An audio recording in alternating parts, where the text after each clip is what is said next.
Hi, I'm Alban Atkinson from INCE. We're the naming sponsor of this event, and thank you very much for joining us. The question really is why have we decided to sponsor the Investment for Inclusion conference?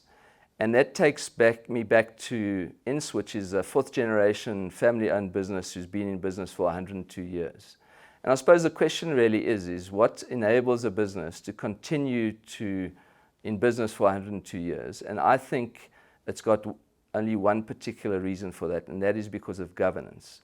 So if I can share a personal story with you, my late father had this philosophy that as a family business, if you allowed family members access to the finances of the business to put personal costs through, at what point would you stop? And for me, we've never forgotten that lesson. It's all about governance. The history of INCE is we were in printing, and at some stage during that printing journey, we started assisting JSE-listed companies with their shareholder communications in a regulatory environment, and that was typically in the format of a printed document.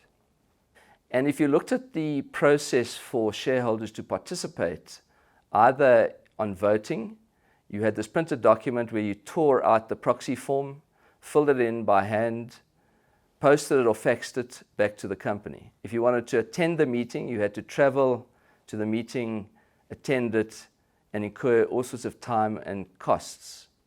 So it wasn't necessarily a system designed for easy participation.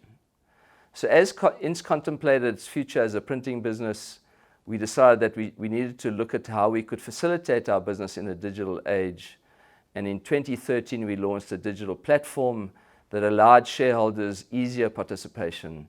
And we developed two solutions there. One was our proxy to allow shareholders to vote online. And the second one was our meeting, which allowed shareholders to attend meetings virtually because the Companies Act facilitated that. What we tried to answer in 2013 as INCE was what impact would social media, digital media have on our clients, and how could we as INCE assist them in navigating this particular journey? So you'll all be familiar with some recent cases. That's the Momentum case in 2018, followed by, in early January, the Woolworths case, and more recently, the most common one that we're probably all familiar with was the Vodacom case, and how the ICASA ruling impacted on this decision that the telcos had to transfer and roll over data that their consumers had purchased in previous months. Vodacom decided that they'd charge 40-odd rand to have this right to transfer their data. And through the power of social media, within a couple of days, in fact, it took less than 2 or 3 days, Vodacom changed their mind and decided that they wouldn't implement that charge. So there are 13 million retirement fund investors who save for retirement every single month in South Africa.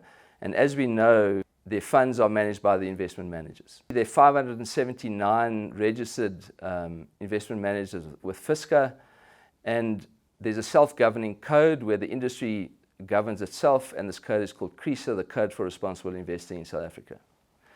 Now, when you research these 579 members, all that you see is that only 35 of the members have formally adopted the principle of CRISA.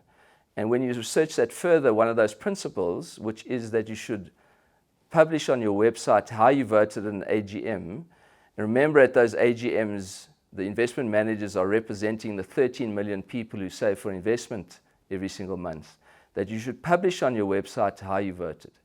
And in fact, only 6 of those CRISA members, in fact, publish on their website. So we have developed 2 sets of solutions to assist our clients in navigating this age of digital disruption. For the issuers, that's referred to as our proxy, where you can vote, and our meetings, where shareholders can attend meetings in a virtual environment that facilitates participation. And secondly, in the investment management space, ICA for managers, that allows the investment managers to vote easily and almost instantaneously publish on their websites how they voted. So I'd invite you to meet with my colleagues who are here at this conference with us. You can identify them from the red lanyards around their necks, and that if you believe that you require some form of assistance, engage with them and see how we can help you prepare for a digital future. Thanks so much for attending.